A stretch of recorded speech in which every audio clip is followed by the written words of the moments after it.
like a tomate. Hey, hey, Blakberry talk. Yeah, we up, no, we locked in. ATL, we run the game, check the top 10. Braves swinging, Hawks fly, Falcons run it back. Every play, every take, yeah, we speaking facts. City behind me, we never gon' fall off. Talking that smoke, got to play like a call off. Falcons in motion, they running that route. Austin transition, we running them out. Brains in the post, yeah, they swinging for real. If you ain't tapped in, then you miss a field. Blakberry got them tuned in on the daily.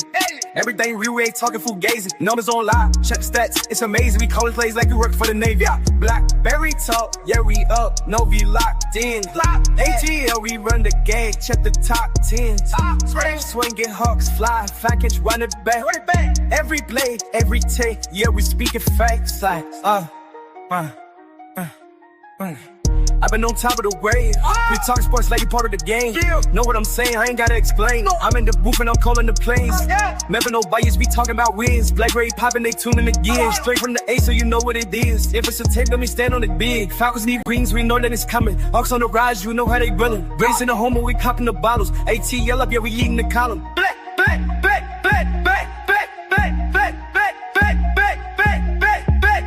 Blakberry talk, yeah, we up, yo, we locked in. ATL, we run the game, check the top 10.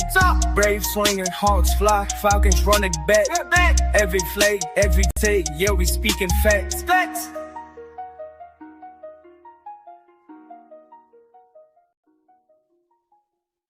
Home team, what's happening? What's happening, home team? Your Atlanta Falcons are victorious in Week 12 on the road against the New Orleans Swamp Skanks. And we are in 24-10 mode today. And I know we saw a lot of things today that made us scratch our heads. A lot of questions come out of this 24-10 victory against the New Orleans Swamp Skanks. It's a lot of questions come. A lot of questions arise in this victory. Where was this offensive game plan all season? That's the biggest one. That's the biggest question. That's the biggest question. But another question is this a more efficient approach to the offense than what we were trying to do with the young boy, Michael Penix Jr.? It's almost as if they dumbed down the offense for their inexperienced, I really didn't have to put that in air quotes, their inexperienced quarterback, Michael Penix Jr. This looked like a more complex sort of offense, even though it was mostly 13 personnel. The plan A was to feature the backfield, which is what the damn plan A should have been all damn season long. Tyler Algier, Bijan Robinson, everybody else gets sprinkled in. Take you some deep shots here and there. And that's what we did. Darnell Mooney, he can catch a Kirk Cousins ball. For some reason, he can't catch a Michael Penix Jr. ball. But today, he was sure enough catching some Kirk Cousins throws. And whatever going on with Kyle Pitts, it ain't got nothing to do with whoever the quarterback is. Y'all see that now. Now y'all see that it don't matter who the damn quarterback is. We just got an inconsistent some bitch at tight end. That's all that is. But shout out to the coaching staff for letting Week 12 be the week at 3-7 that they start acknowledging some deficiencies and going away from them and putting together better alternative game plans. Shout out to them for that. If you know what sarcasm is, there's a lot of it in my tone right now. My Atlanta Hawks, they up on the Hornets at home right now, 101-92 with 8 minutes and 52 seconds left in the fourth quarter. Let's pull it out, Hawks. Let's finish the sweep for the weekend. Georgia, W. Hawks, 2 W's. Falcons, W. Let's finish the sweep, Hawks. Let's finish it. Let's show some love to the loyal compadres and compadres of the channel. And what I'm gonna do is too, after I show some love to the loyal compadres and compadres of the channel, what I just might do is drop the link for y'all if Big Wheel don't come through. If Big Wheel don't come through, I might drop the link for y'all. Y'all gonna hate Big Wheel when he comes through. He probably don't even know that I said. He probably don't even know that that's the stipulation for y'all to come on. So when he show up, y'all just act like y'all real pissed off at him. Even if you're not, just act like y'all. What's up? We got another PR in the building. What's up with you? Another PR. They say victory. Yeah. Yeah, we love victories. We love them. We got Jonte Rogier in the building. He say, "What's good, Blakberry? What's happening, my boy?" Bernard Cantrell in the house. He say, home team, Blakberry in the house. Yes, I am. Appreciate your salute, my friend. We got Zayn Bag in the building. What's going on with you, Zayn in the bag? Holding it down for us over there in the DMV. He say, never seen this much play action in years. I mean, it was play action after play action after play action after play action after play action. It was a play action barrage out there. I was like, whoa, so much play action. And it was working. That's the key. And it was working. But you know why it was working? Because plan A was to feature your backfield. Tyler Algier and Bijan Robinson. That's why. So, yeah, absolutely. He said Mooney can't catch the left-handed fastballs. That might be what it is. That just might be what it is. ATL 251 in the building. He say with a vet quarterback, you can have a more complex offense. You know what? It's not. Because I know I said it, but I kind of really still don't even. No, that's definitely what it is. They dumbed down that offense for that young boy. For what reason? I don't know. I don't know why they didn't feel like he could have a more complex offense at his disposal. But when I think about it, is that really what it was? Is that what it was? Because we ran a very similar scheme with Kirk Cousins in 2024 that we was running with Michael Penix. And when Michael Penix took over for Kirk Cousins last season, he was running more under center than Kirk Cousins was. He was running more play action than Kirk Cousins was. So we don't really damn know with this damn coaching staff. Who fucking knows why they do the shit that they do? We got Miss Pam in the building. She say, hello, Blakberry, home team. Hey, Miss Pam, you have safe travels on your way back home. And shout out to you. The one of the lady birds of AFN in the building. What's going on with you, Miss Pam? Then we got, and that's Aunt T. Y'all better recognize. And we got T-Bone in the building. What's up with your T-Bone? Rise up ATL. Hey man, this is a boy, oh boy. This is a head scratcher. First of all, good win. Love the way we handled the adversity going into what we know, no matter what the records are, it's going to be a hostile environment every time we go to New Orleans. And the team handled it very well. I think there has to be something that we got to get those guys a pat on the back, those guys and gals, for those gals that are part of the team as well. We got to give it to them for overcoming that major adversity, because we know it's hostile territory when the Falcons go to New Orleans, same as when New Orleans come to Atlanta. So with everything that was going on, 5-game losing streak, injuries out the woo-wah, losing your starting quarterback, and having to learn a new game plan, a new scheme, basically, from all the season. Shout out to the team for overcoming all of those obstacles, for overcoming all of the adversities in today's game against the New Orleans Swamp Skanks and pulling out a convincing win. Okay. And it felt like, I know some people was watching this and feeling like it came down to the wire, even though it was a 2 possession lead. When the clock hit 0, but we was in full control of this game throughout. Um, we didn't have a problem really with stopping their offense until we got into prevent mode.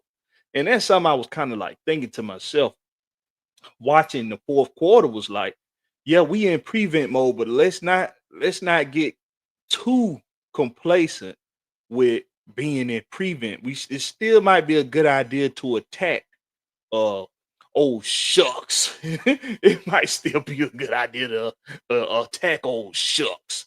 Um, but one thing I got to give some kind of credit to New Orleans offense is they did in that fourth quarter. They started picking up those blitzes, man. They started doing a good job picking up those blitzes. We was still coming after them, but they was picking those blitz up. But shout out to the front four and the front five for doing their thing when we backed off on the blitzes and put more people back in the coverage for prevent. We just kept everybody in front of us, and we let that front do what they needed to do, and they still got pressure. Brandon Dorless was a man with his head was playing like a man with his head on fire, from horn to horn, man. But you could tell that they got wiped. They was wiped out. Those pass rushers, man, in that front, they was wiped out because those were some long drives in the third and the fourth quarter. As a matter of fact, y'all help me. Hold on, I'm finna look. I don't know if I think we had the ball one time in the third quarter. One. And it was a 3 and out. I think we had the ball one time. Let me see. Let me see if it'll let me see. Let's go to all drives. Third quarter. Yes. This was y'all, the third. Oh wow. The third quarter was, we had 4 plays for 9 yards for 1 minute and 55 seconds.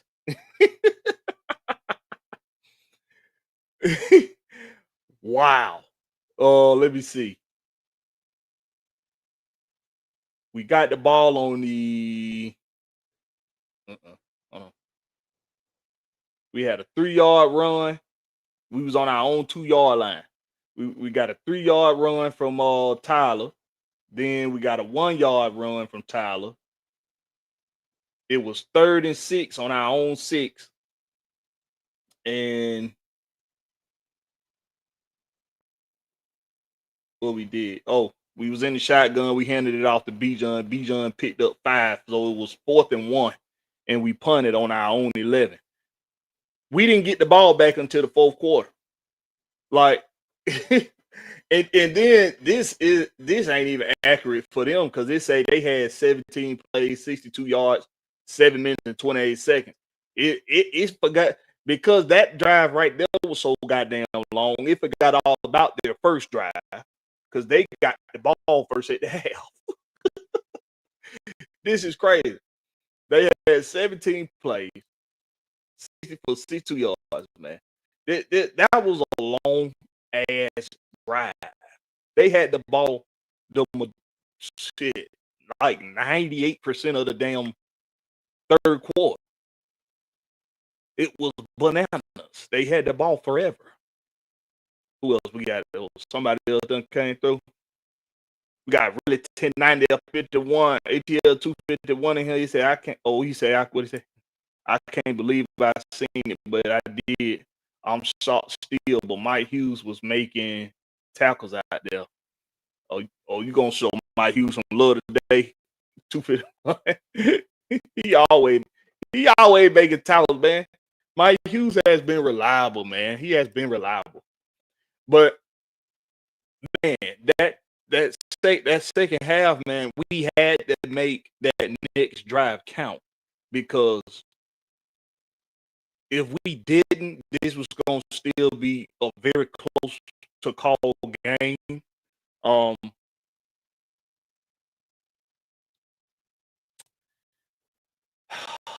They had the ball for a long ass time. How much time they had it for in the fourth quarter? In the fourth quarter, they had it for. They had, let me see, field goal, 17 plays, 8 minutes, 24 seconds. Our next drive was a touchdown. Hold on, wait. Let me make sure this is in the right order. Okay, yeah. So they had the ball for another 17. They had the ball for another 17 plays for another 50 yards coming from the third quarter to the fourth quarter. 8 minutes and 24 seconds. Another 8 minutes and 24 seconds, and they got a field goal out of it. Then our next drive, we scored a touchdown on 5 plays, 81 yards. Of course, we know the bomb to the deep bomb from Kirk Cousins to Darnell Mooney, who people saying he won the deep threat. Okay. But that drive started on New Orleans 35. Oh, no, I'm sorry. That drive started on hour 32. And it only took us a minute. It only took a minute and 9 seconds off the clock. So our defense, they was wore the fuck out. They was wore out by the time. What that time was? That by the time. How many times on the clock? By the 11 minute and 4 second mark, they was beat. They was wiped out. Thank goodness on the Saints' next drive, it was only 5 plays for negative 4 yards. It only took a minute 42 seconds off the clock. So the defense was still able to get. They was able to go back to the sideline, get them a little bit more of a breather. But man, this damn game, man, I don't even know. It's like we know the questions to ask. We know what we trying to understand. Like, how does Zach Robinson, man? How does he go about deciding what his game plan on offense is going to be? It's confusing. Last season, we was wondering why Kirk Cousins went under center mode and wasn't doing enough play action. Michael Penix takes over. He's doing more under center and play action. This season, Michael Penix ain't doing hardly no play action. Was under center maybe 3 or 4 times all damn season, and Kirk Cousins takes over. He under center for the first damn. He under center 80% of the game. It's like what? It's play action after play action after play action after play action. It was like what? Where was this at? 13 personnel working like a charm. We seeing We saw Quint Toriano being utilized in 13 personnel. Warner got 3 straight catches. 3 straight catches. The first 2 was designed to go to him. The third one, he was a check down, and he made some plays. Well, it's Kirk Cousins looking like the arm is back, at least for now. You know, maybe the arm is back. Maybe he can make these throws. He made them today. Plan A was to feature Bijan Robinson and Tyler Algier like it should have been all season long. Why today you make it a point to feature your backfield and let that open up everything else? And Drew Brees was on commentating. He asked the question, can they do this? Can they be this efficient of offense with Drake London back in the line? And of course, that's a question that's going to remain until he's back, if he comes back. Which I don't know if a game like today you win with a whole nother game plan, and maybe it was the element of surprise with New Orleans. Maybe we was saving this just for New Orleans. Because I mean, usually by now we done played to some bitches. So maybe this was just saved up just for New Orleans. I don't damn know. But can we be can we be efficient on offense like this with Drake London in the lineup? Or are they going to go back to trying to be a pistol offense just because Drake London is back in the lineup? Like, it was the pistol mostly for Drake London? Maybe was it because they thought they could get more out of Drake London with the pistol offense? I don't know, man. It's fucking crazy. It's crazy to think about. It's crazy to think about. Trying to run a zone running scheme. Trying to run a zone running scheme. Right? And you in the pistol 90% of the time. So in most zone running schemes, coming from under the center, the running back get a little bit of a head start to the handoff. And the holes, most of the holes have almost simultaneously opening up at the same time as the handoff, as opposed to in the pistol, the ball's getting handed off a tad bit sooner, so the holes are still forming, and your running back ain't getting that jump start that he would need to be able to use his vision to find the right lane and find the right hole to go in. So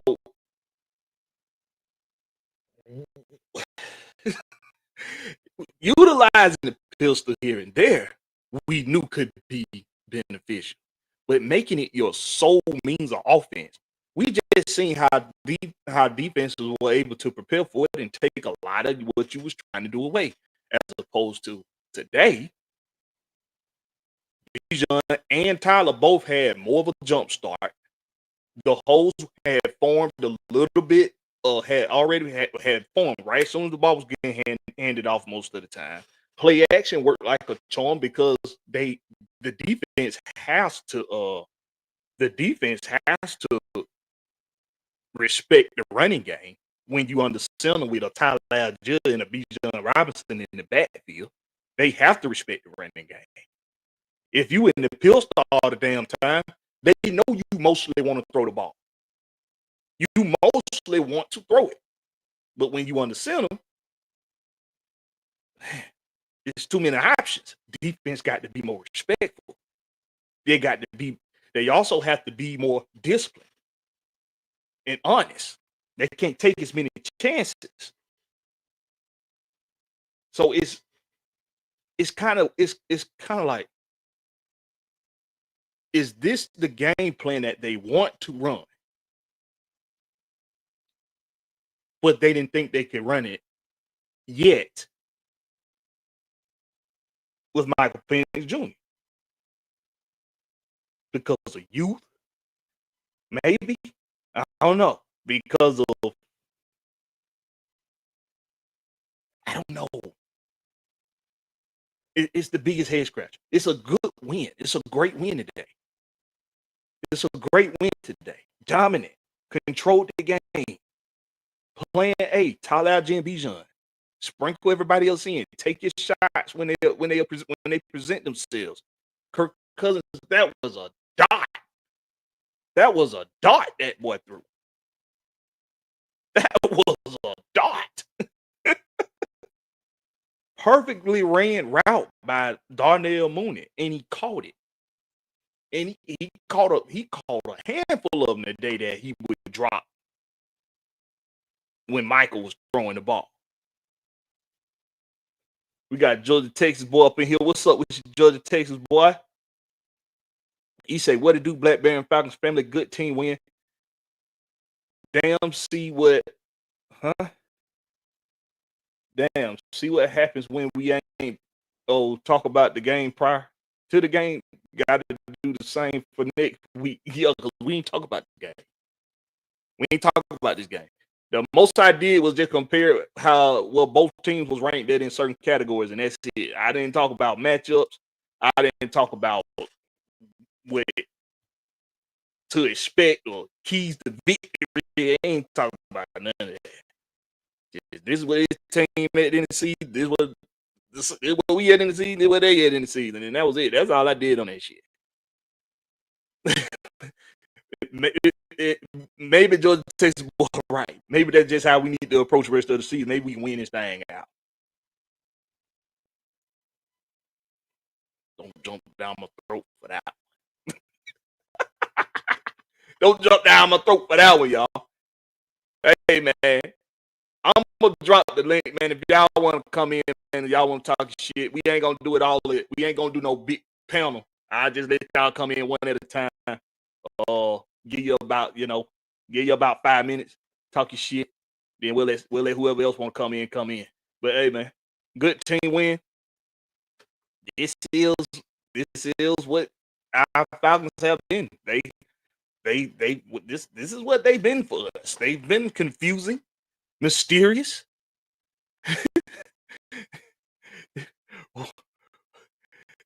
They definitely kept us on the edge of our seats, bro. this year. We've been on edge this year, man. We've been on edge. Like, what is it about this team that we have to have the most head-scratching, most mysterious seasons? I just don't. It's so hard to gauge, man. It's so hard to gauge. You think it looks like somebody purposely is sabotaging the team. That's what it looks like. If it was somebody writing a script for a movie or a TV show, and they just want to figure out what's some of the most dramatic things we could put on film around a football team, around a city and a fan base. Oh, let's just go see what the Atlanta Falcons are doing. Let's go look at how they've been over the years. Let's go look at what they currently got going on. When I tell you, oh, this goddamn, hold on.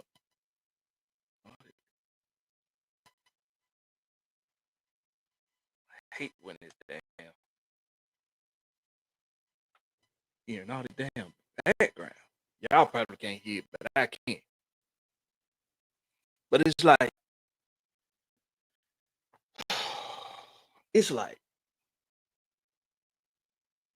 just go look at the Falcons.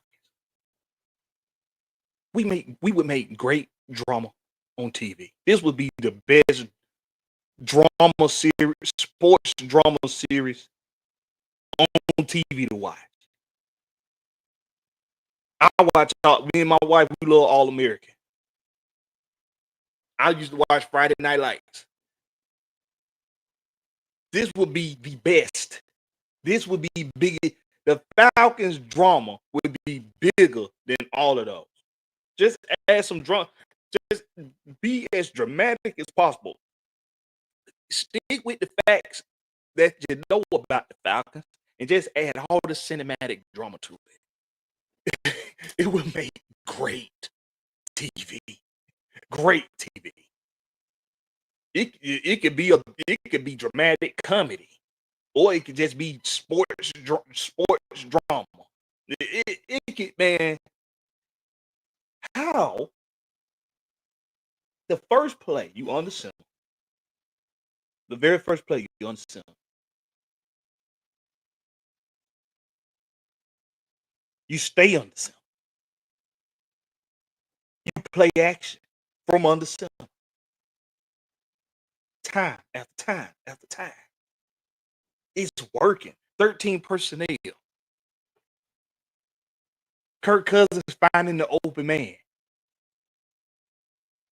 Tyler Algier being implemented in not just the running game, but the passing game as well, early in the game. And throughout the game, you're featuring Tyler Algier along with Bijan Robinson. Legitimately splitting the load, the workload.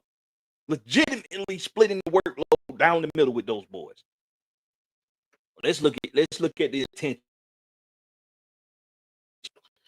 All right, String. I know you hate it when I click off for you, but chill the fuck out. Rushing attempt.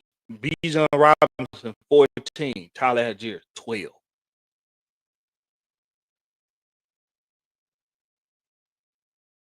Down the middle. Down the middle. Tyler Algier.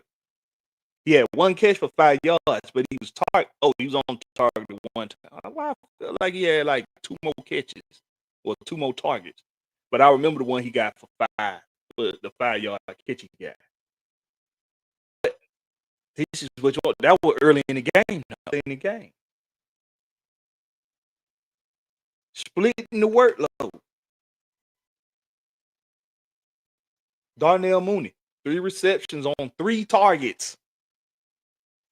The long 49 for the TD. Bijan Robinson, only 2 receptions targeted only 2 times.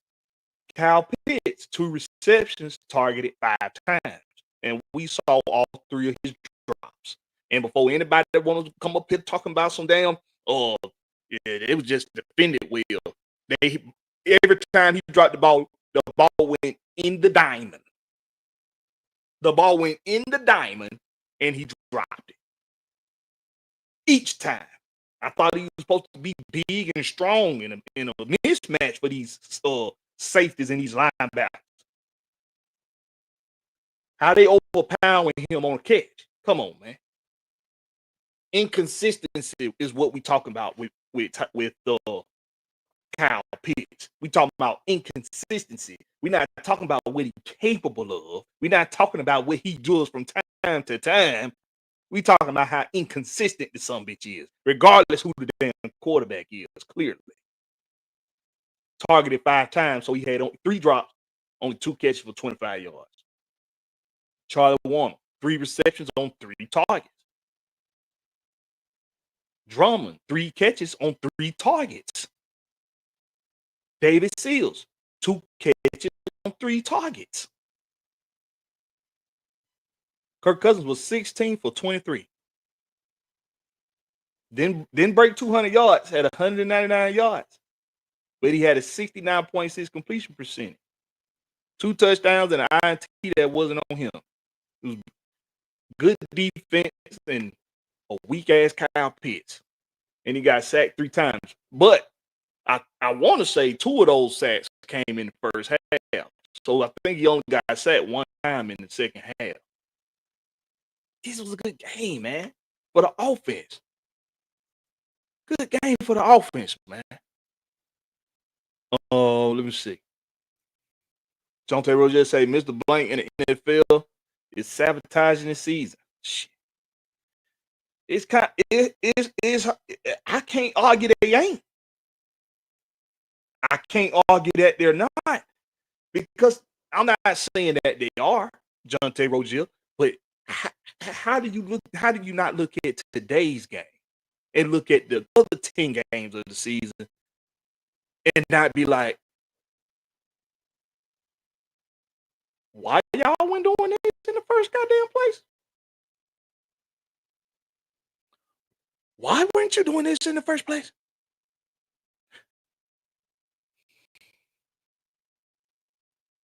Head scratching. Just taste boys say it's still fire. Everybody but Terry and Uber, no excuse. What I'm afraid of is, Georgia, Texas boy, is the best scenario for the team happens. The best case scenario happens, and we win out with Kirk Cousins.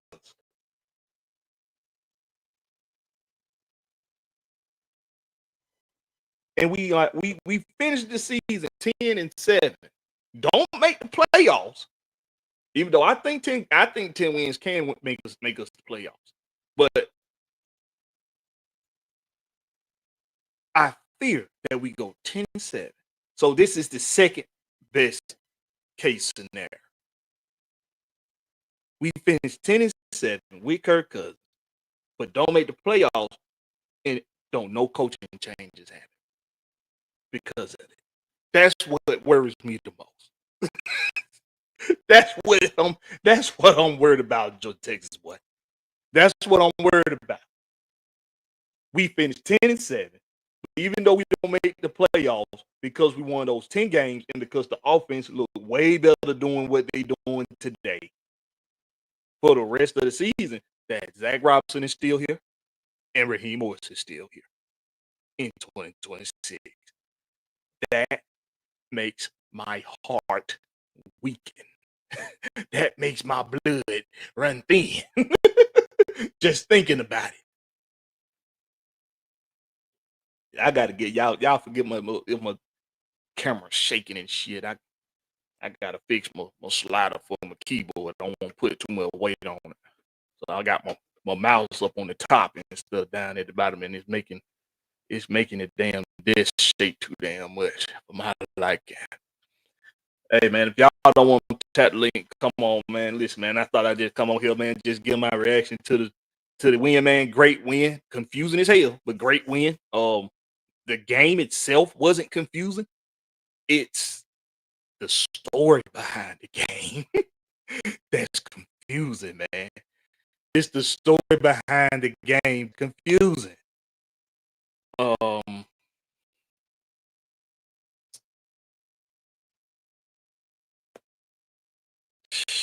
Good win, man. Shout out to David Seals, the field, getting I believe his first professional NFL touchdown today. 10 straight for 11 straight. For 11 straight trips to the red zone, we got touchdowns. Craziest goddamn shit, right? Crazy shit. Started this season off having a terrible time getting in the end zone once we got in the red zone. And after the first Carolina game, we started making it into the end zone. And then we go on this long streak. Every time we make it to the red zone, we getting 6. And for 11 straight times, hold on. I think how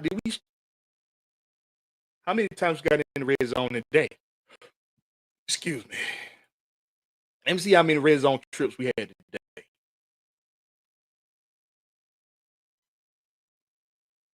Let's see how many we had. Okay, the second quarter, that 9-play drive, that was in the red zone. Then our next 2 drives were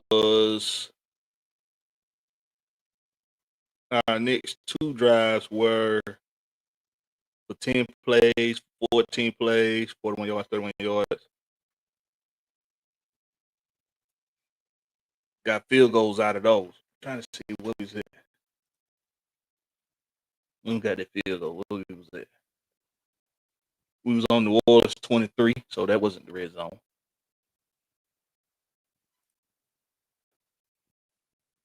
We was on.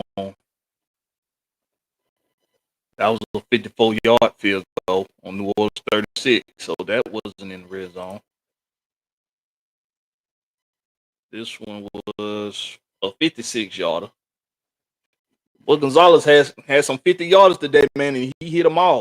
He was perfect today for his field goals and his extra points. He's been perfect since he got here, Zane Gonzalez had. Shout out to Zane Gonzalez, man, for taking advantage of an opportunity given to him and taking care of his business. All right, so on those scoring drives, only one of them in the first half we made it into the red zone, and that was the one for 9 plays, 77 yards. that ended in a touchdown. That was in red zone. All right. So look at all drives. Every time we made it to the red zone today, we got points. Let me make sure.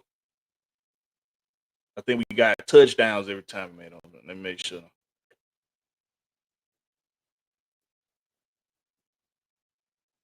Third quarter, no action. No scoring in the third quarter because the Saints had the ball the whole goddamn quarter and didn't get number 3 points out of it in the fourth. Yeah. So every time we went, let me see.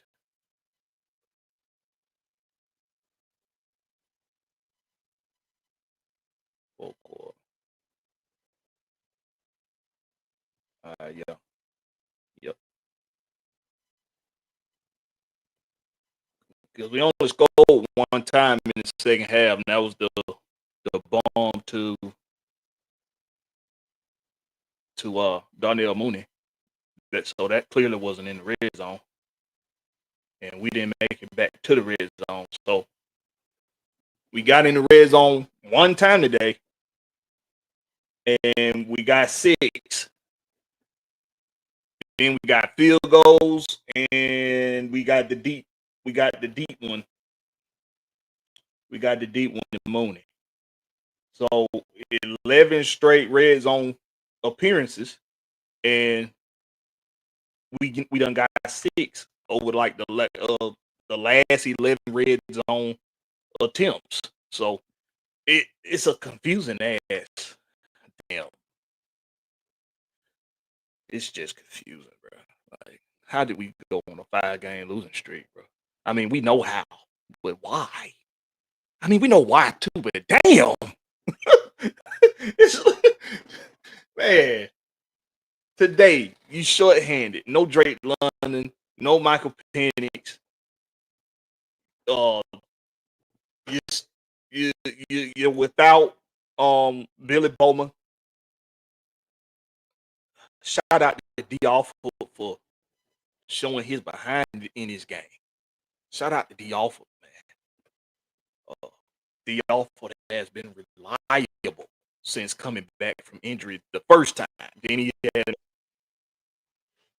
and that's all you can ask for. Make tackles when make the tackles when it's time when it's most necessary to make them. On third down, fourth down. Stop guys from gaining first downs. Like, he was doing all of that today.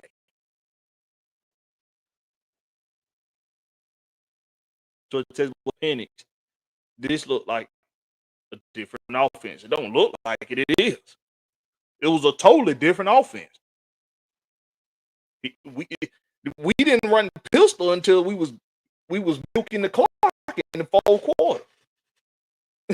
That's when they finally started running pistol. Everything else was under center and shotgun, bro.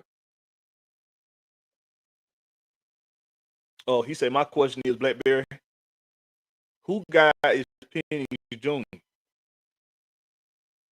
I tell y'all, Jonte Roger, who have I always said is Michael Penix's pick? Who is his? Whose pick is he?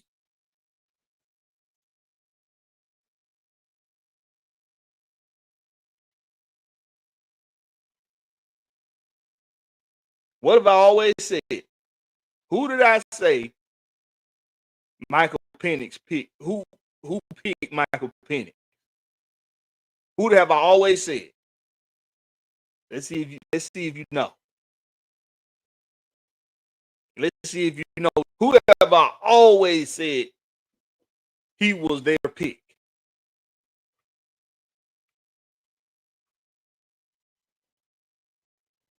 Jordan Texas boy said I would have came on. I'm getting my dreads retwisted. Yeah, my niece was supposed to come do my hair, but she had car problems and I ain't been feeling too well today. I wasn't finna go sit at nobody's house and getting my hair done today because it wasn't gonna be a pleasant stay.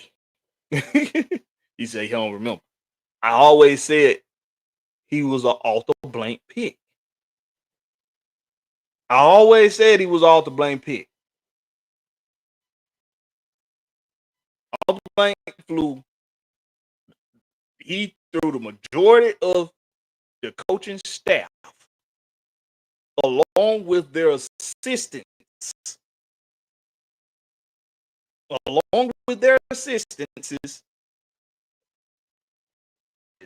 in strenuous weather the weekend before the draft.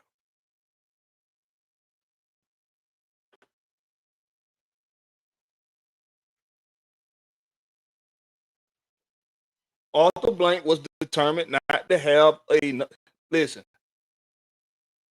This is how you know what was some of the things that were discussed in the Raheem Morris interview for head coach.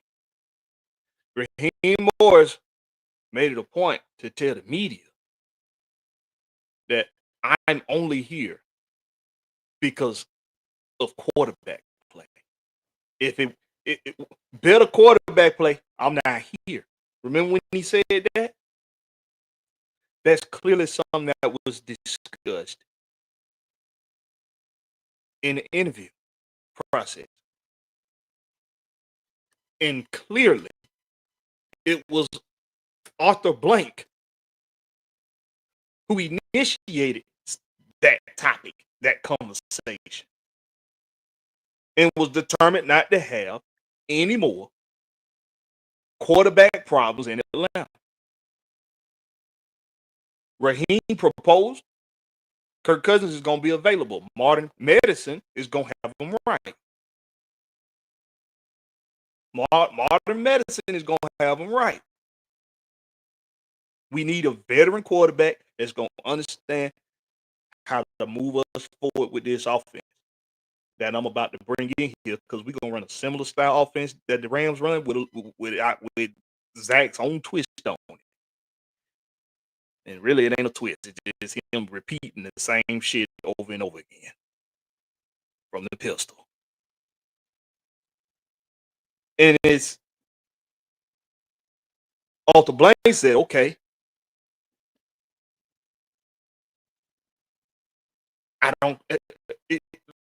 you can have Kirk Cousins. I want us to draft quarterback, though. My boy, him and his scout team, they've been scouting somebody across sports media and by multiple sources throughout the scouting teams in the NFL that he was the most league ready, and that was Michael Penix Jr. Even I said it a year during his last year of Washington, playing in Washington. But I think it's apparent and it's clear as day that he was a Arthur Blank pick. And that's fine.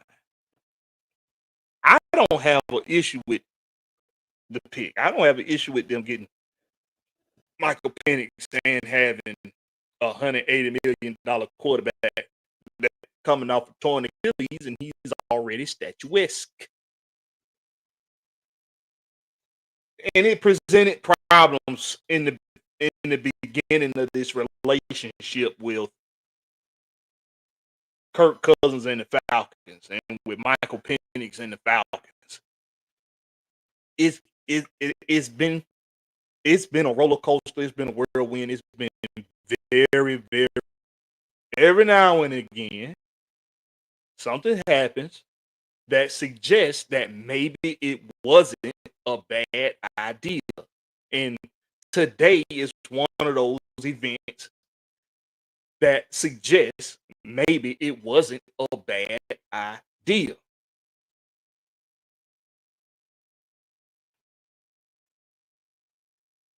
I'm going to quote myself, and I'm going to quote a lot of other people from this offseason saying, even if we don't, even though if we don't trade Kirk Cousins, we'll have the best backup in the league.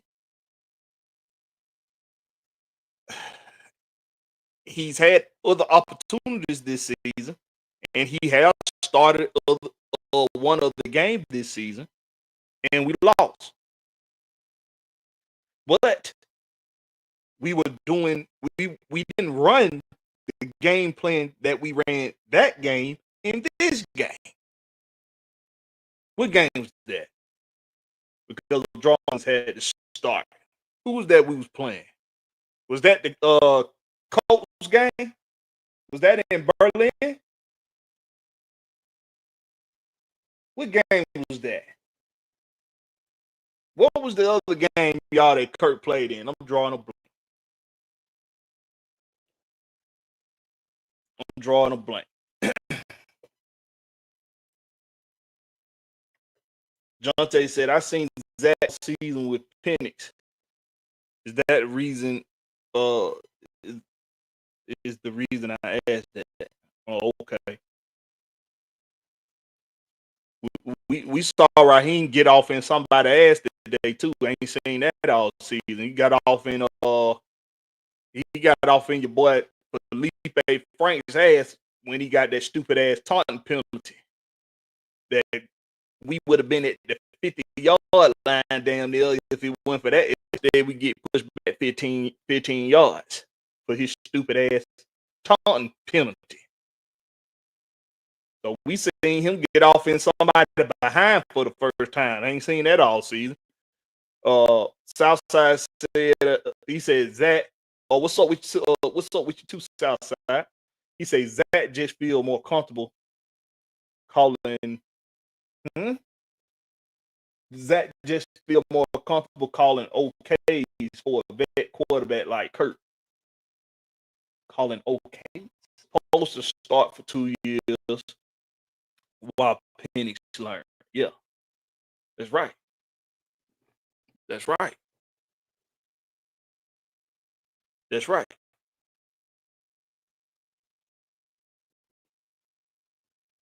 But Kirk Cousins falls off a goddamn cliff and lies about being hurt. And the rest is history. He happened for a reason, bro.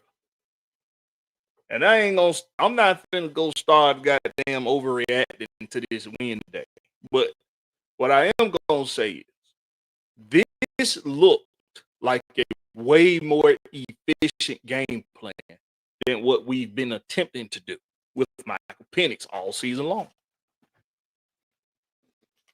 But this was the first game. Because this ain't the first start that Kirk Cousins done got this year, y'all. That start, we didn't have this. We didn't. This wasn't the game plan on Twitter and Facebook. I done seen people reacting like, well, so y'all want to do this with Kirk Cousins? Why we didn't run this with Michael Penix? Well, they tried to do what they did with Michael Penix with Kirk Cousins the first time, and it didn't work. And it didn't work then. So this ain't a he black, he white, or they didn't want Michael Penix in the first place. They wanted Kirk Cousins. This ain't that. This is Zach Robinson just finally figured out, maybe because of the Drake London injury, which I bet you that's what it was. Because this ain't the first time this year that we had to play without Drake, too, remember? Oh, no. Oh, yes, it is. This is the first time we had to play without Drake, but we had Darnell Mooney. Just think about it. This ain't got nothing to do with, they didn't want Michael Penix anyway. That's why they running a better game plan for Kirk Cousins. That ain't what it is. Because they tried to do that shit that they did with Michael Penix all season long. They tried to do that with Kirk Cousins the first game he had to start, and it didn't work. What it looks more like is based off of the personnel they got at receiver. That's why they was running what they were running. all along. That's what it looks like, but that's not what it is either. That's not what it is either. Because, like I said, remember when you didn't have Ray nor Darnell Mooney? We ran 13 personnel then too. But when we needed our number one receiver. And even in that game, we didn't feature Tyler as much. But today we feature Tyler a lot. He literally split the workload with Bijan Robinson today. So it's confusing at first, but when you start breaking it down and really thinking about it, you start seeing that there are answers to these head scratching questions. There are answers. You just got to remember what's happened and understand why. And then you got to understand why that weren't made before. Well, you don't got your number one receiver. And you don't have your starting quarterback. Earlier this year, we didn't have our number two receiver. And in a separate instances, we didn't have, or our third receiver. And in a separate instance, we didn't have our starting quarterback, but we had our receiving group. And we still had a veteran backup quarterback. So today's adjustments are because you had a different situation than you've had all season long. You don't have your number one receiver. You don't have your starting quarterback. And it just made more sense to run something different than what you've been trying to run all season long. It made more sense to do something different. Even though it's made sense to us all season long. So why you should have been running something similar to what you was running today. You should have been running something like this all season long. Plan A should always be Tyler Algier and Bijan Robinson and sprinkle everybody else in and take your shots when they present themselves. That should have always been plan A. But it took for us to lose Drake London. It took for us to lose Michael Penix. That's what it took. For Zach Robinson to dig a little bit deep in his arsenal and do something else. Shout out like the Kirk Cousins that we had started getting used to seeing. Shout out to that. He was finding the right guy. He was standing firm in the pocket, delivering the right throws. He was making throws he needed to make. He had a couple of them that was a little questionable. He overthrew some. He threw some high balls today that one that could have got Kyle Pitts tore the fuck up. But luckily, Kyle Pitts is a big guy, so the defender couldn't really get that pop on him like he wanted. Out to him, man. ATL Leo up in here, he said, "Fuck the Aints and everything Louisiana, boy." I went even up for I didn't even have energy for hate week shit because I was hating everything my damn team was doing. So I ain't even have the energy to hate the damn Skanks, but y'all know that energy is always there. It's always there. But yeah, man. Listen, man. This was a good win today, man. Let me see what my Hawks doing. I'm gonna update y'all on them Hawks, whether y'all like it or not. Final for the Hawks, 113 over the Hornets, 110. They advanced. They improved to 11-7 on the season. So good goddamn shit. Hawks holding down the home turf, man. Defending the home court. So Hawks get a win. It's a sweet Georgia win. Hawks win twice this weekend. And the Falcons win, man. Georgia Tech. Shit. Damn it, Pam. Auntie. Damn. Auntie. Damn, Auntie. I'm sorry, Auntie. Them Yellow Jackets, they pissed away a goddamn win this weekend, man. And they let Pitt hand it to them. They tried to come back, but it was too little too late. They ain't making no playoffs now. The only way, shoot, they need Pitt to lose. Who they need to lose? I know for them to make the ACC championship game, they need everybody basically to lose. And they ain't gonna make the ACC. They probably ain't gonna make the ACC championship, man. They probably just ain't gonna make it. But if they do, by the best of luck, then they still got to beat Georgia to make these playoffs. They still got to beat Georgia, and I don't think that's gonna happen. But hey, man, Georgia Tech had a real good season. Hopefully, it is something they can build on.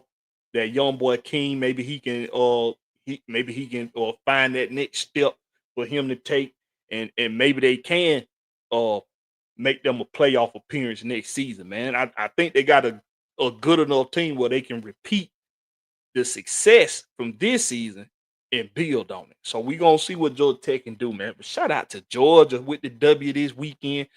We knew that was gonna be a cakewalk against Charlotte. Coincidentally, if it was coincidentally, we was playing Charlotte. The Hawks was playing Charlotte tonight at home. They was in New Orleans yesterday against the Pelicans. And the Falcons played New Orleans today in New Orleans. Played the Saints today. So it's what sports, right? Sports and how it works. Just sports and how it works, right? But hey, man, a shout out to the home team, man. The home team with the sweep, baby. The home team with the sweep today. The home team with the sweep today, man. That's what it's about, man. That's what it's about. The home team with the sweep.